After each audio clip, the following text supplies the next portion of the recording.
Good evening. Welcome to our workstation. Thank you for joining, for spending some of your time and energy in this space. Welcome. I appreciate the energy exchange and your presence in general. Today we're going to do some more gratitude work, and I have been enjoying sharing these exercises and going through this in this space, and realize that it is something that I would like to incorporate into my life on a more regular basis, as I feel as though it really does help to shift the gaze, the mind, our attention towards things in a way that we can see the utility in them. We can feel respect, appreciation for circumstances, things, events in our life, even if at first they may seem neutral or uninteresting or even undesirable, to be able to flip that circumstance and look at the lesson or the growth opportunity, or to even look in a different direction, to look at something in our lives that we appreciate and feel as though adds beauty or interest, excitement, or even stillness to our lives. So many different ways and avenues of looking at gratitude. And today we'll cover some things that I'm feeling gratitude for, and if you have any suggestions, please feel free to leave a comment below to discuss them in a future video. Alright, let's grab our handy tool. Guess, I could be even grateful for utensils, huh? How nice to be able to write down our thoughts and messages in pen. This isn't even what I planned to discuss, but I realize now as I pick it up how many times I might be forgetful of something if I didn't write it down. And often now I use my electronic devices to record, but notes have been handy in many places as well. And there's nothing like a handwritten message to someone you care about, someone you want to thank. There's something that seems extra special about saying, I care, or I love you, or thank you. By hand, of course, emails work and sending electronic notes, but seeing that completely original signature, because we all have unique handwriting. I actually find my handwriting is a very interesting, almost 50-50 split between people in my family. It reflects both characteristics of different parents, which I find very interesting. It's not really something that I would think as a trait to inherit. Anyhow, right in this moment, I feel gratitude for the pen, for ink, for any methods of being able to write down our thoughts and messages onto paper, into the interweb in some sort of medium. And I guess it goes beyond. It can even be an artwork. So many ways to convey messages. Right now, thank you for this pen. It might seem so simple, but I do feel, and I think research shows, I've been guilty in lectures of and going to meetings wanting to type everything word for word. I can be a very quick typist and take pride in that. However, because I'm simply scribing exactly what the lecturer says, I'm not necessarily summarizing the information into chunks, into more digestible blocks of information. And when you go to learn something, if somebody's giving a presentation or you're taking notes in a book, they say not to highlight everything because you might not take away a message that you'll remember. When I say they, I'm referring to some scientific evidence that I have heard. The idea that in order to have a message to take away, sometimes bringing a pen and paper to write out the main messages you take away from that presentation or lecture or seminar, what have you, even meeting, that can be beneficial because you're writing down what is most memorable to you or the message that you find most worth remembering. And you can later take that into your studies. So I'm sure there's a pro to writing down every single word and reviewing it, but it's more difficult to remember everything that someone said versus the key points. Right. Okay, so maybe on to the intentions I had for today's gratitude session. I thought, why not acknowledge the gift of celebration? Celebration. Oh, no. Mind you, art and drawings are not my greatest skill, but maybe I'll draw some confetti. Ooh. Oh dear. Draw some confetti, some swirlies. Ooh. The fact that we can celebrate individually, in a community, in different fashions. The fact that we have things we can celebrate for, the emotions around celebration, to say that some sort of achievement occurred is fun. There might be a struggle or some sort of commitment along a timeline that's taken a certain level of dedication here and here and here, and here, and here, and here, and some days might have more effort like that one, and some days might be more challenging like that one, and not necessarily something that happens along a day or week or month timeline, but I'm using a timeline here. But eventually something is achieved, something is overcome, something, a goal or an area is met, and we can relish in that achievement. This is me drawing a sun. We can relish in that achievement and celebrate. Look how happy that sun is. Yay. Yay.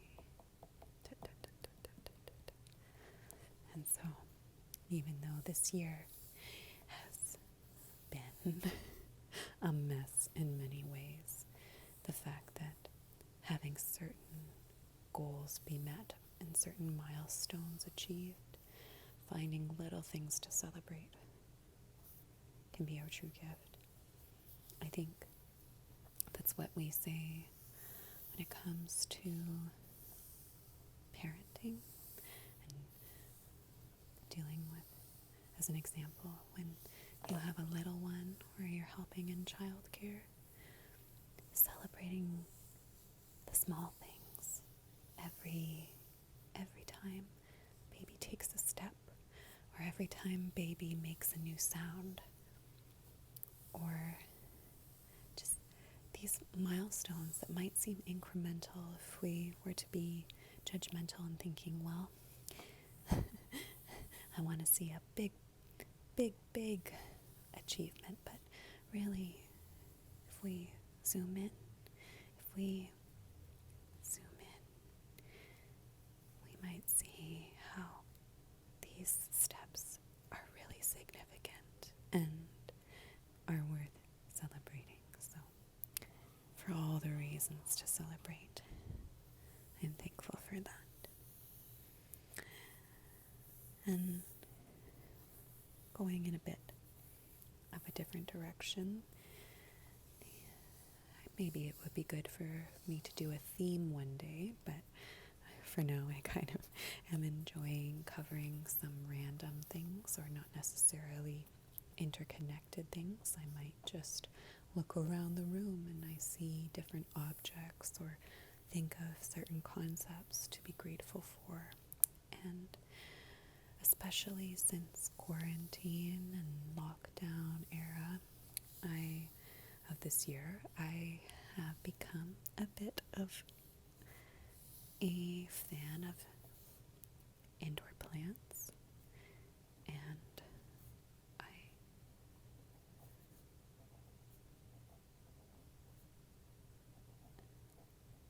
have had some lovely successes with my beautiful plants. I don't know how to draw a plant. Let's draw a tulip. I've also had some abysmal failures. And it's very sad if a plant doesn't make it when you're taking care of it, but sometimes it happens. And I've also noticed that when you're learning, certain plants might go through phases. They might not be in full bloom, or certain parts of the plant might wither. The plant may not look as it does when you first purchase it, and sometimes it's tempting to give up and say, heck, I'll just get a brand new one that looks just like new.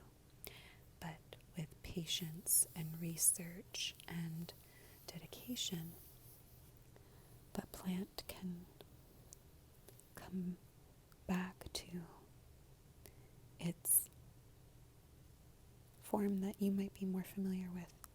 I think seeing that plants have phases, and that a plant is not necessarily less beautiful or interesting because, say, for example, it's no longer in its flowering stage. That can happen. It might be silly to you, but I learned that certain plants may flower, but for only certain times of the year.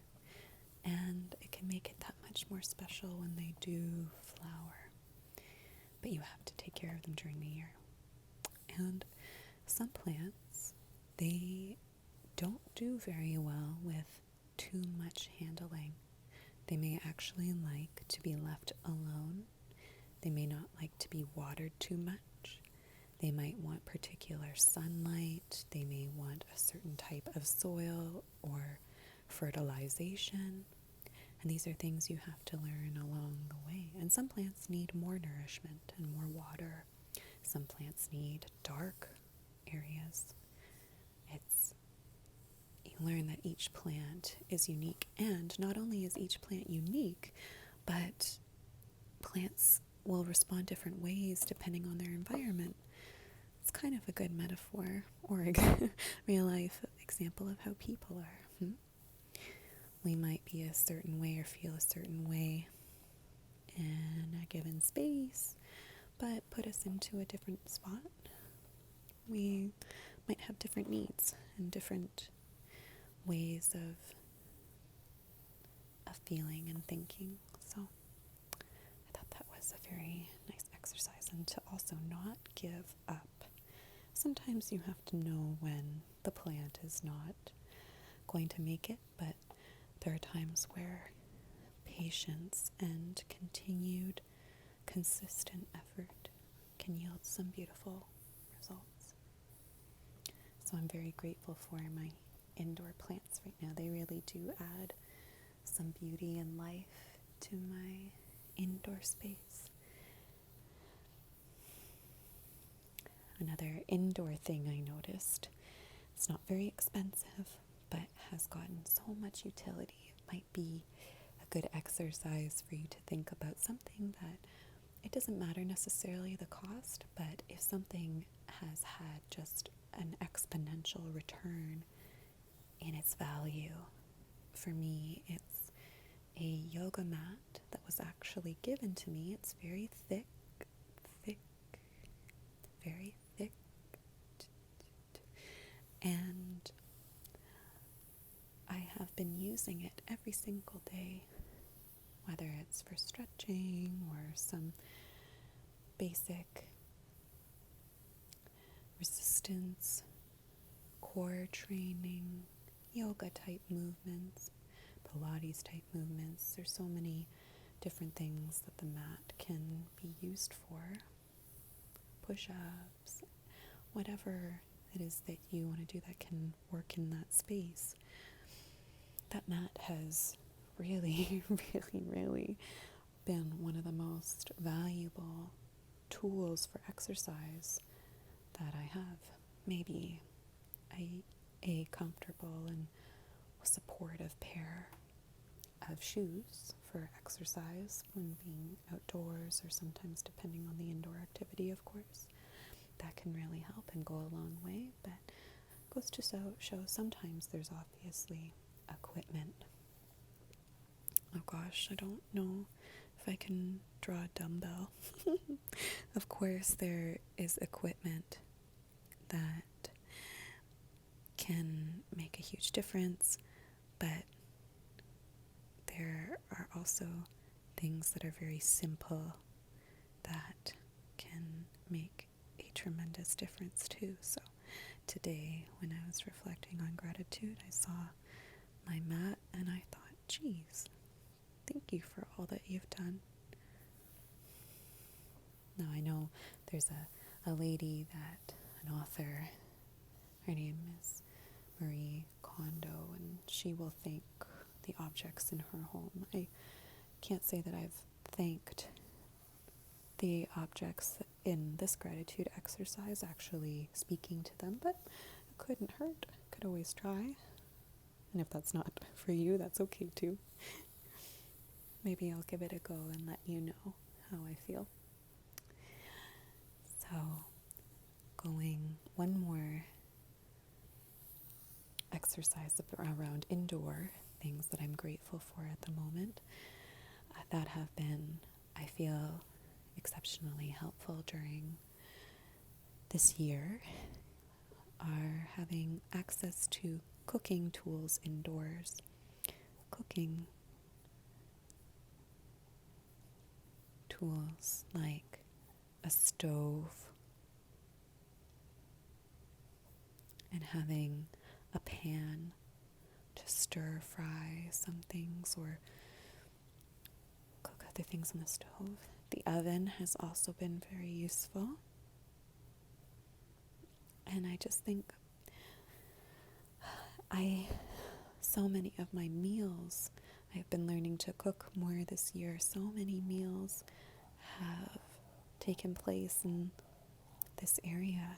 It's just astounding that I have access in some ways. If I think about how fortunate I am to be able to use these appliances, and not to say that I can't have a delicious meal outdoors, but learning to cook something to my taste that can be rewarding and delicious is something that I very much appreciate. It can take a lot of time and study and research or experimentation to come to something that you like. To be honest, lately, I have been doing extremely simple cooking. There was a time when I was doing higher effort, more involved recipes, but even just being able to do something simple to make sure that my body gets certain vitamins and nutrients these days is wonderful.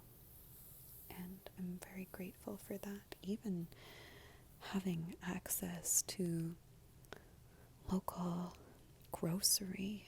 Think about it. Imagine, that's coming out of view. Well, grocery. Imagine having to plant and or raise animals, or however it is that you go, whatever the beginning product is of the food that you eat. I know that there are people who will grow their own food, who will nurture their own garden and pasture, what have you, farm, and that's wonderful. I don't want to take away the utility and an amazing amount of effort and respect I have for that field, for agriculture. However, because right now many of us are not in those fields, it's just such a gift to be able to go to the store, to be able to order something. I shouldn't say the majority, depends on where you're located, but many of us are no longer in agriculture. That might be something that more of us were involved in years ago, but now, yes, it's wonderful to be able to have variety and to be able to have local produce, even seasonal produce, all the herbs and spices and wonderful foods that are available to us. We're very, very fortunate in that. And so that might seem overly simple, but it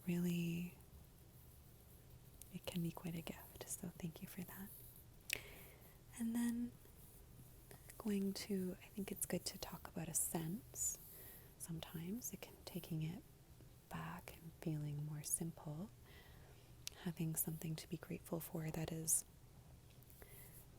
maybe not necessarily something, it could be seen as an annoyance or something that can be inconvenient, but we talk about hearing and seeing, touch, the different senses, taste and smell, but there are other things and functions our bodies do, and sometimes, of course, if they're out of equilibrium, it can be stressful, but on average they can even be life-saving. And I thought today that the function of thirst, of wanting water, something to hydrate your body, is so advantageous. Think about there's mechanisms involved in the body to create the sensation of thirst. It's your body telling you, hey, I need to hydrate. We need to put more fluid into our cells.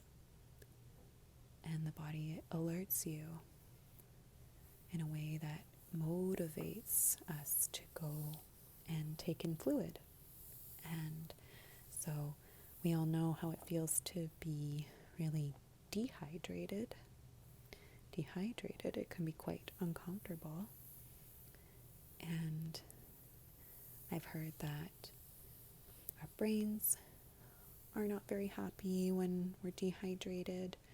Obviously, we can be overhydrated, but when we're acting in a way, when we drink in a way to get into a good balance, we tend to feel better. We tend to be able to function at a higher level. And so I'm thankful for the function and sensation of thirst. So as you can see, sometimes the things we can be grateful for can be far and wide. You could be grateful for something that's so far removed from you, or you could be grateful for something that's very close to home, something that you might not necessarily think to acknowledge on a day-to-day, but even flexing the muscles of challenging and not looking in an inauthentic way, in a way where you just name something for the sake of it, thinking about the utility of different things, even just this example of how appliances can really make a difference in terms of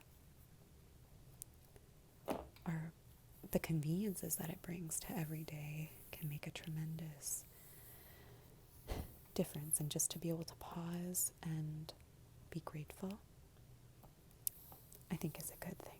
So those are some examples of things that I feel grateful for today. If you have anything that you would like to share that you're grateful for, feel free to leave a comment, or if you'd like me to cover something, I'd be happy to even, of course, do some research on the topic and go more in depth about how something can be beneficial for us, whether it's common knowledge or not so common. So be happy to hear your feedback. Thank you so much for your time this evening, and I wish you a peaceful and restful evening. And if it's not evening for you, then I wish you some calm and some peace in your day. Thank you. Sending a heart.